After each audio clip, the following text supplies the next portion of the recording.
From the studios of Farm Journal Broadcast, this is AgDay.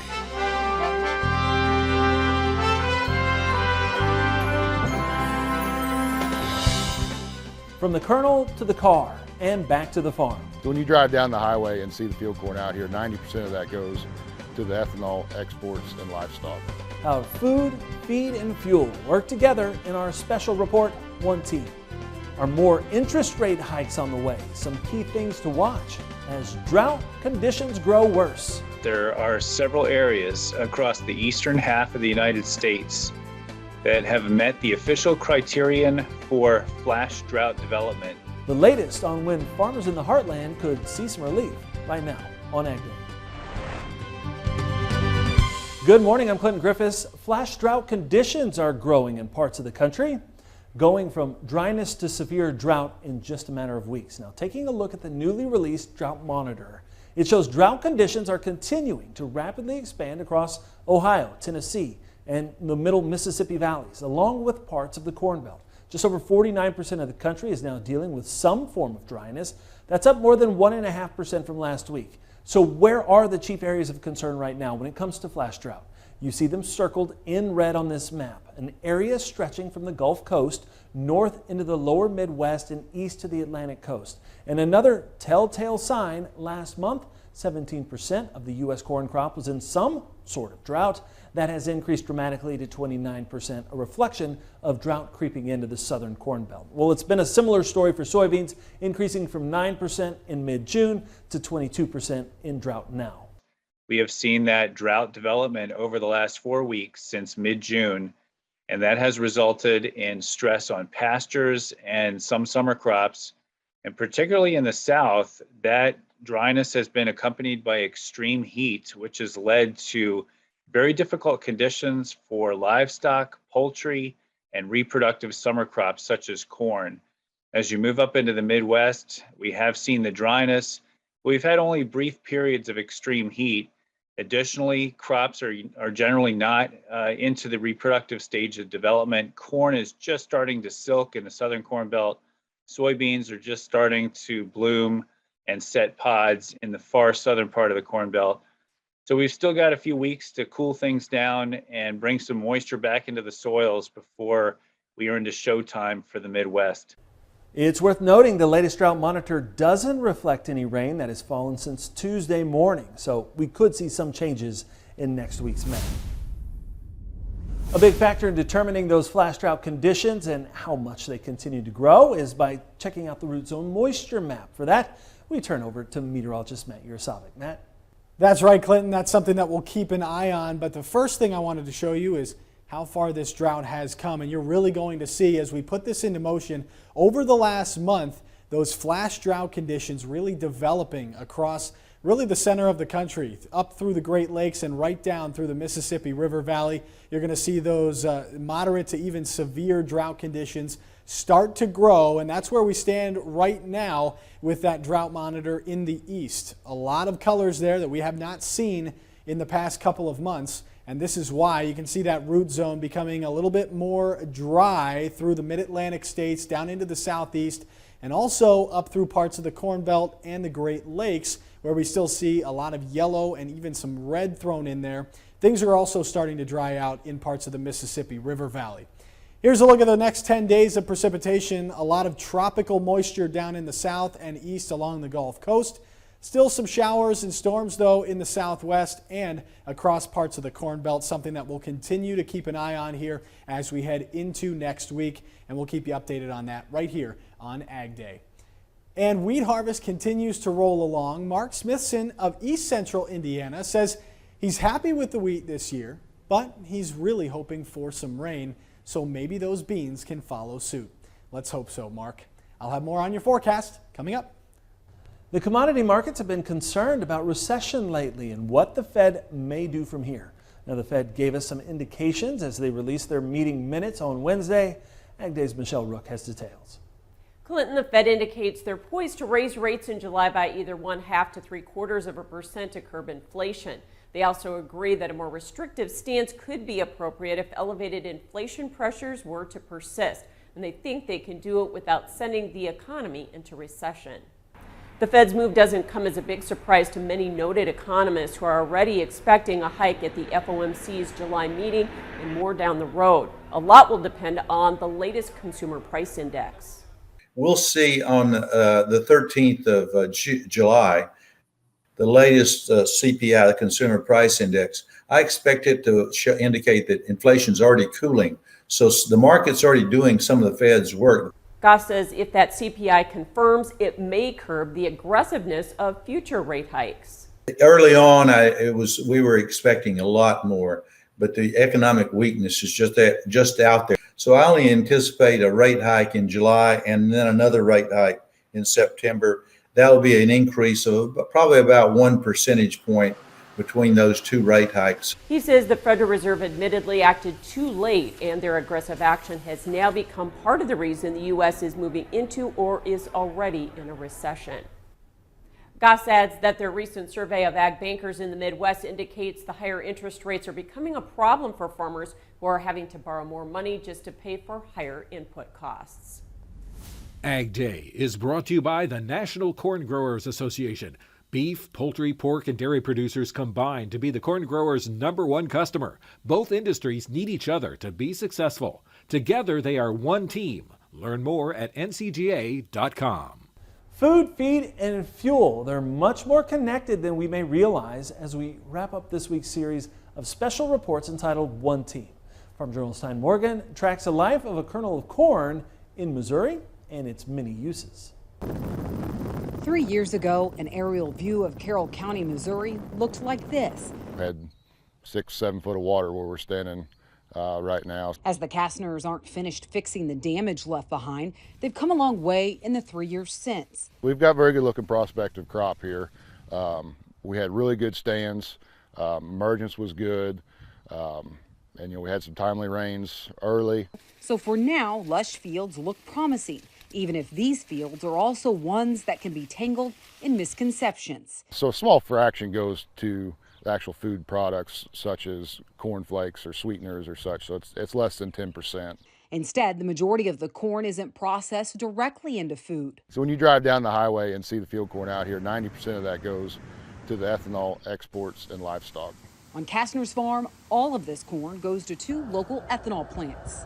One of those plants is less than 20 miles away, right here in Malta Bend. By design, our facility has about 10 days of ethanol storage, 10 days of DDGS storage behind us here. We can speed up to maybe 60,000 bushels a day, but on average, we're going to process around 55,000 bushels of corn each day, which is going to produce around 160 to 165,000 gallons of fuel ethanol. In addition, that would be about 450 tons of distiller's grains. All of which are stored here. So each pile is going to be maybe 500 tons, 700 ton. Most of our product's going to ship to the south, so southern Missouri, northern Arkansas, Oklahoma, southeastern Kansas.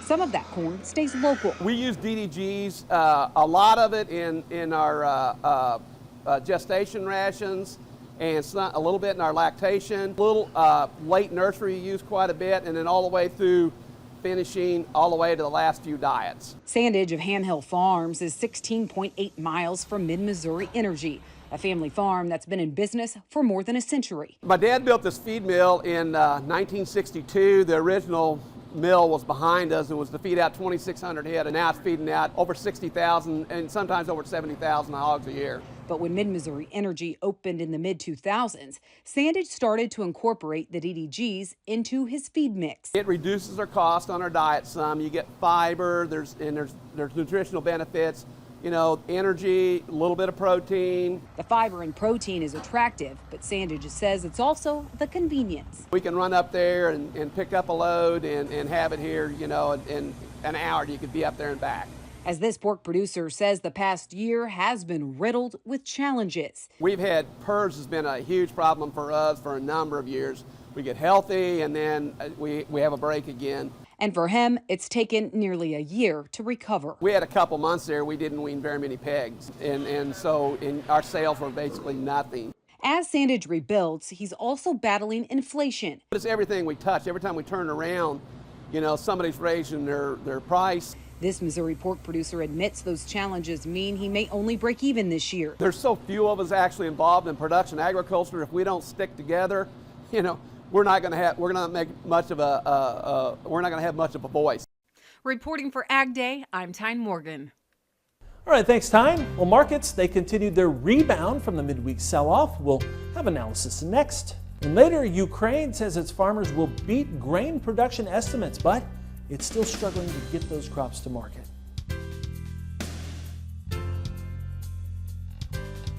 Ag Day is brought to you by the End Zone by Farm Shop MFG, which allows you to rehydrate your soybeans from 10 to 13%. On a 20,000 bushel bin, that's an extra semi-load added to your bottom line. Order your End Zone fan control by July 31st and receive $200 off.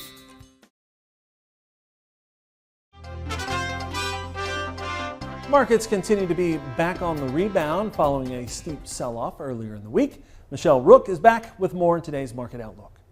Joining us with market analysis, John Heinberg, Total Farm Marketing. A nice recovery in the grains continuing on Thursday. Can we keep that going? And are we just correcting our oversold status or not? It's a combination of things coming into play. It was good to see some money flow come into that grain market, with the trade on Thursday. We'll see if it continues into the session. With that, again, we're strongly oversold, a little bit of a technical bounce. We are seeing maybe some weather stories starting to build, so we'll keep an eye on those. As that back half of July is starting to look like it's going to warm up and dry out, and that may carry into August. So that was a bit of a fuel probably in the soybean market. And then on the outside markets too, good day in the crude oil market overall. We'll see if that can continue. That helps out that bean oil market, which, like the rest of the ag sector, is pretty beat up, and it was good to see a recovery there. How much retracement do you expect, John? That corn market, obviously we got a lot of work to get over the 200-day moving average on December. It's about the 616 area. If we can get through that area, then we probably can push it back up to where we broke apart, which is around that 649, 650 area.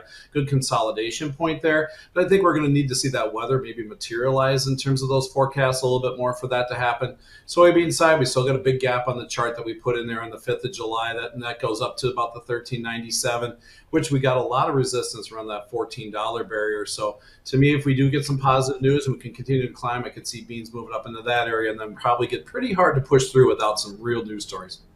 Wheat trying to put in a harvest or seasonal low too, you think? I think so. We're in that same type of window. And actually, even last year, we kind of turned this market around on the 9th of July after a rough start after the 4th. So I think that might be coming into play. We're watching what's happening in terms of the global wheat supply. Reuters article this morning saying that Yemen, the country of Yemen, would be out of wheat by August. So maybe there's some premium that needs to be put back into this market considering how bad we sold this thing off. Well, I appreciate your time, John Heinberg, Total Farm Marketing. Full analysis at agweb.com. More Ag Day coming up. Find farm equipment on Machinery Pete's July 19th online auction. No reserve, no buyer fees. Start bidding now at auctions.machinerypete.com.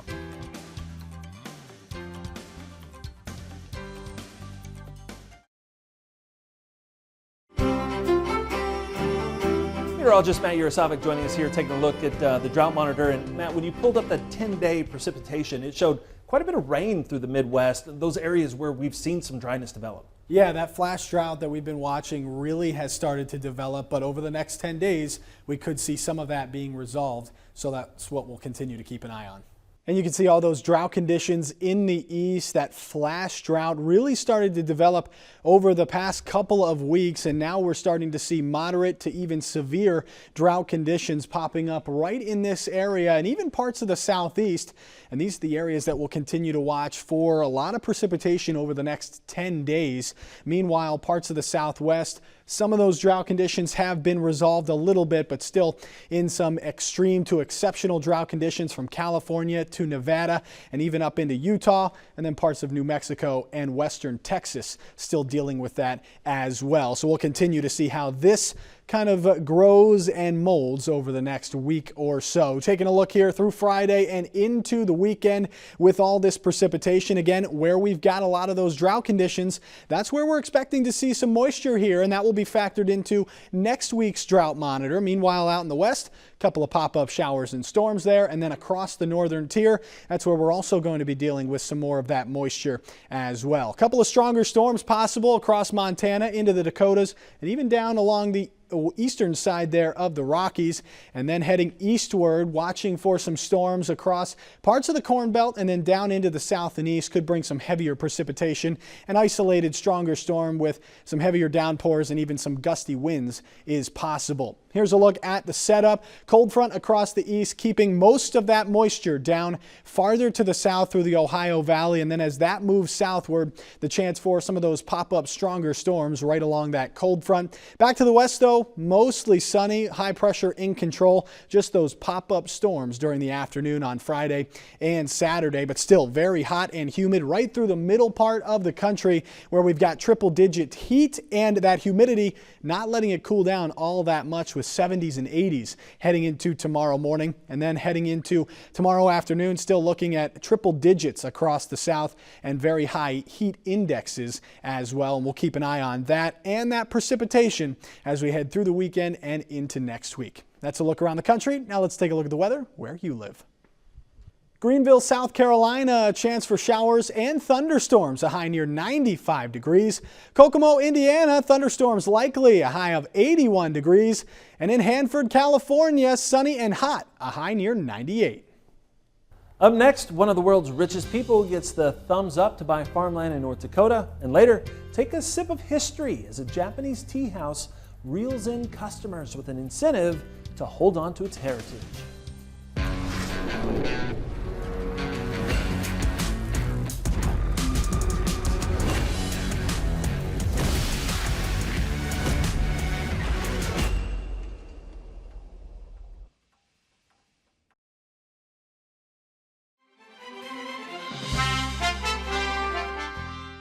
Registration is open for the 2022 Pro Farmer Crop Tour. Join our team as we gain insight on the 2022 growing season in person or online. Visit profarmercroptour.com/register to select the stop nearest you. The latest land purchase by billionaire Bill Gates is getting the stamp of approval from North Dakota's Attorney General. As we told you last month, Gates-linked Red River Trust purchased the farmland in Pembina County. That's about 50 miles from the Canadian border. The state's Republican Attorney General, Drew Wrigley, has asked the trust to explain how it will satisfy the state's anti-corporate farming law. Wrigley issuing a letter saying the deal complied with the law because the land is being leased back to farmers. The Microsoft co-founder is considered the largest private owner of farmland in the country. It's anticipated farmers in Ukraine will harvest 50 million tons of grain in October. That forecast coming from the country's first Deputy Minister of Agrarian Policy and Food. The number is well below the 85 million tons it produced last year, but still above expectations. And he says that Ukraine will have to export at least 30 million tons of that grain. The country is still working to create a Black Sea corridor in order to move grain blocked due to Russian blockades. Turkey's president saying a deal could be close. He says potential routes have already been identified and a working group has been established. The missing element, a final agreement from the Kremlin. Now, Japan has said it will pay for a $17 million project to help Ukrainian farmers store their grain in temporary shelters and help the government develop alternate transport routes for grain exports. Tea is a global beverage with lots of different uses. Up next, we'll see how one Japanese tea house is heralding its history for customers with calm and steady hands. AgDay is brought to you by MetLife Investment Management's Agricultural Finance Group. MetLife Investment Management is positioned to help you grow your business with a competitive farm, ranch, and agribusiness loan. To learn more, visit investments.metlife.com/agriculture.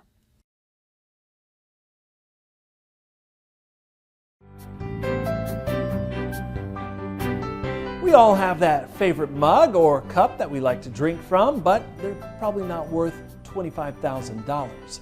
A Japanese tea house in Tokyo is offering visitors a chance to taste history during a traditional Japanese tea ceremony with a twist, allowing visitors to drink from older pieces that are museum quality. Some, in fact, are more than 300 years old and worth as much as $25,000 a piece. Now, if you want to give it a try, it costs about $16 per person.